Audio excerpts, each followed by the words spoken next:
There we go. Hello, hello. As you can see, am very, very, very tired, and that's because I actually suffer of chronic fatigue and get these fatigue episodes. So today I want to actually share a little bit about what that's like. At the moment, I am waiting for some delicious tea, herbal tea, to finish brewing. I'm doing a detox and cleanse tea. If you want to know what a detox and cleanse tea has in it, it has peppermint, licorice root, ginger root, calendula petals, passion flower, hibiscus, rosehip shells, lemongrass, nettle leaf, lemon peel, burdock root, St. Mary's thistle seed, rhubarb root, cat's claw bark, dandelion root, and cardamom seed in it. So it's actually pretty delicious. So I'm waiting for that to finish brewing. I'm going to have a beautiful mug of tea with some honey in it. Because what's really important when you have chronic fatigue, like a fatigue episode, is to not only give your body what it needs, but also just do things that you really, truly enjoy and that will nourish you. I wish I could say that's really easy for me to do, but I am the best self-sabotager in the world, and I don't. It's something I've had to learn. So I'm just gonna make myself comfy. I like to sit cross-legged on the chair. I've also made myself some yummy breakfast, which this is like a bread of some sort. It's a healthy bread, gluten-free because I'm gluten-free, and sliced banana, and organic maple syrup. So good. So good. All right, I'm going to move the kettle, which I no longer need, so I'll pop it over here. So what happens when I feel a fatigue episode come on? It feels like this. So I first of all start to feel tired more like earlier in the day than I normally would. So normally I start to feel tired, like it's like I should really start getting ready for bed at about 9 p.m. at night. And by the time I get myself into bed, it's probably 10:30. So between 9 and 10:30, I have my nighttime routine, which is, first of all, just wrapping my head around the fact that I really should start getting ready for bed. Sort of mentally winding down in that sense. And then I will feed my dog and give her some cuddles. And then I will make sure that the house is closed up.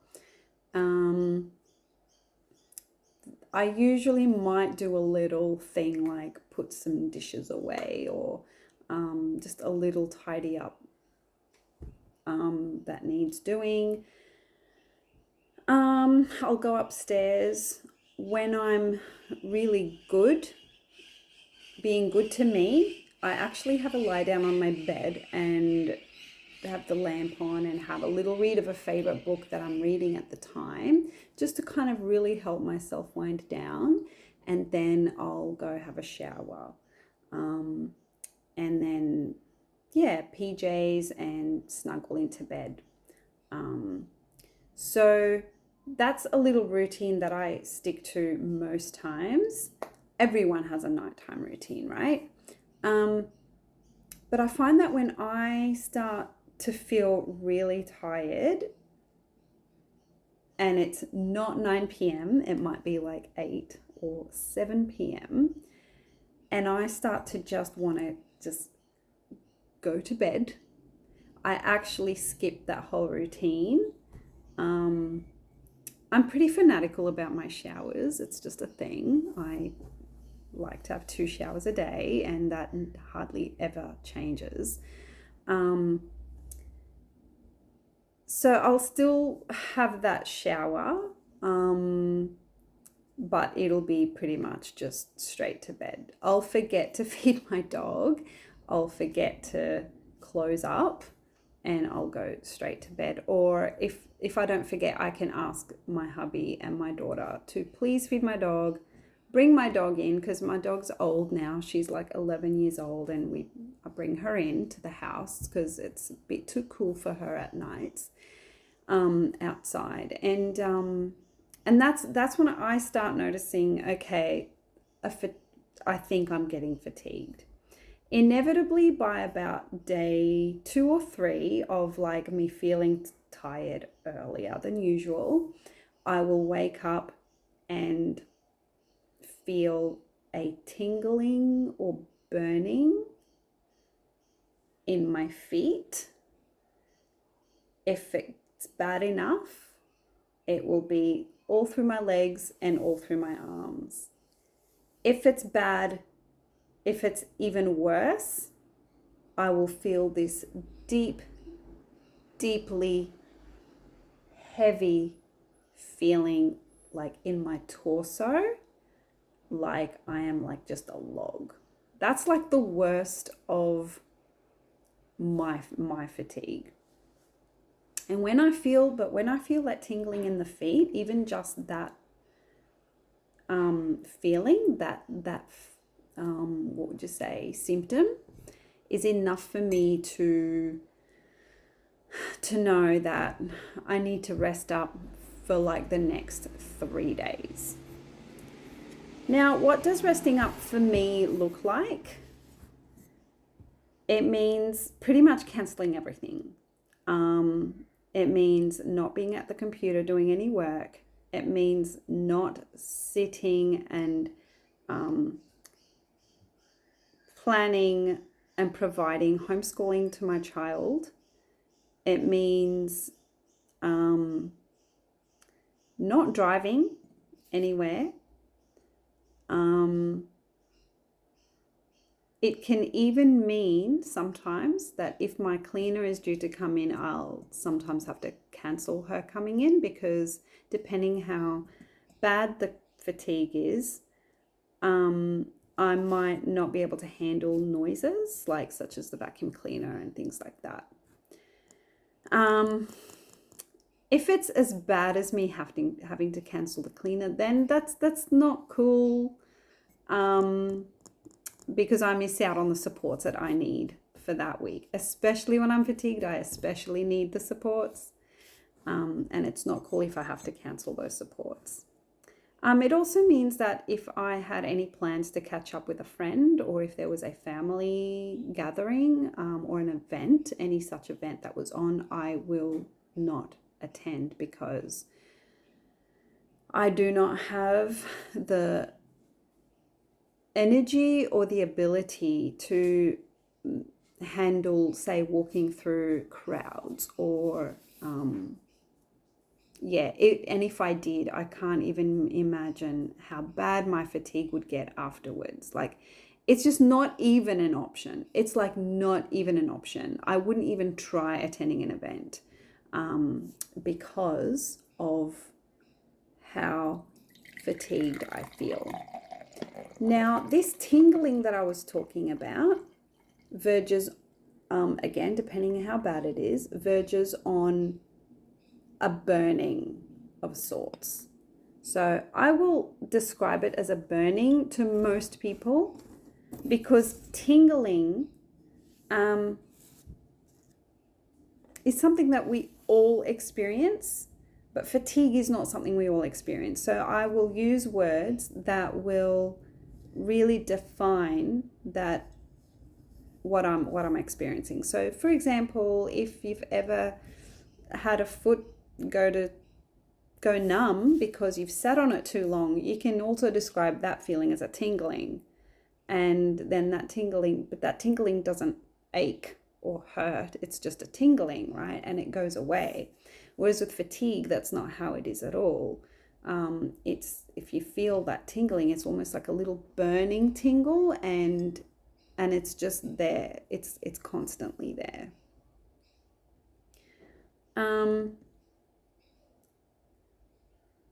I feel my voice box and my just voice really tight.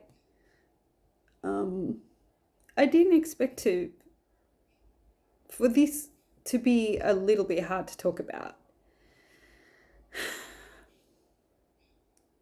I'm sorry. Um, I think it's hard to talk about because um, chronic fatigue is like so annoying. It is so annoying. It can be a major disruptor to life and to quality family time. Like it can take you away from your partner and your children, um, and even your wider family if you're not attending events, right? Um, So I have had chronic fatigue for not very long. I know some people actually live with it for many, many, many years. Like I've heard of people who have had chronic fatigue for like 10 years, even like 20 years, and my heart absolutely goes out to them. Um, and I actually have a friend who has chronic fatigue as well.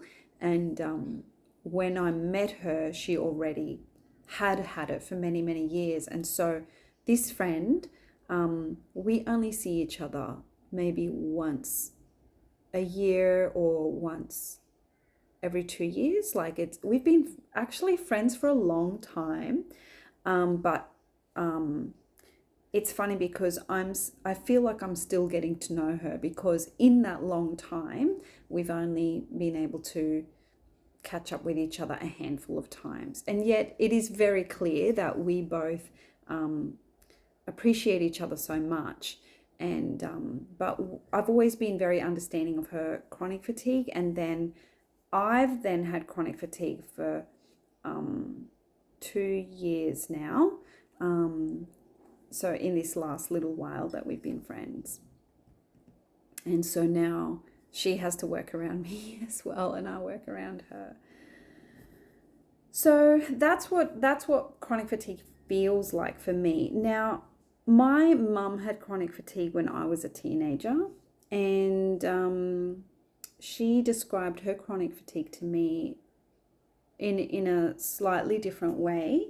But hers, the way she felt that her whole body was made of lead, and that she felt that she could not possibly put one foot in front of the other. She felt that heavy and that tired, that exhausted, beyond exhausted, and every day was a true struggle. And she had chronic fatigue probably for about 10 years.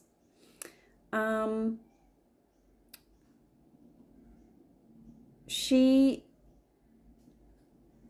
at the time, wasn't sure that I had chronic fatigue, when you tell a loved one, oh, hey, I've actually got this, and they often because a loved one knows you so well, they will often, if new information comes in that just doesn't quite compute with the way they know you, they will be like, oh, are you sure it's that? Because it could it be this, or like the way I know of this thing is blur. And so my mum at the time said to me, I'll just take a sip. That is delicious, but I still want honey. At the time, mum said to me, oh, I had chronic fatigue, and are you sure you have chronic fatigue? Because my chronic fatigue was like this. And but her life and my life have been vastly different. So naturally, chronic fatigue will look and feel different for different people. At the time that she had chronic fatigue, she had 3 teenagers and 3 babies in the house. 3 babies under 3 years of age in the house. That alone right there, I cannot even begin to fathom the stress that a parent could be under with 3 teenagers and 3 toddlers, babies in the house. Let alone many other stresses that life can bring, right? So Also, my mother's life, diet, and body composition is completely different to mine. My mother was brought up on the other side of the world in Chile, and she grew up in poverty and then experienced the trauma of moving, leaving her whole family behind, and came to Australia to meet with my husband. I mean, her husband, my dad, her husband, and start a whole brand new life in a country where she doesn't know the culture, she doesn't know the language, she doesn't know the rules, how it runs, and all of that. Like, that's a massive, massive trauma right there. Like, and then she went on to have lots of children. So that's completely different to me, where I'm first generation Australian. Well, not completely. I was actually born in Chile, but was a baby when I came to Australia. So, but basically first generation Australian, and I had lots many opportunities than my mum did.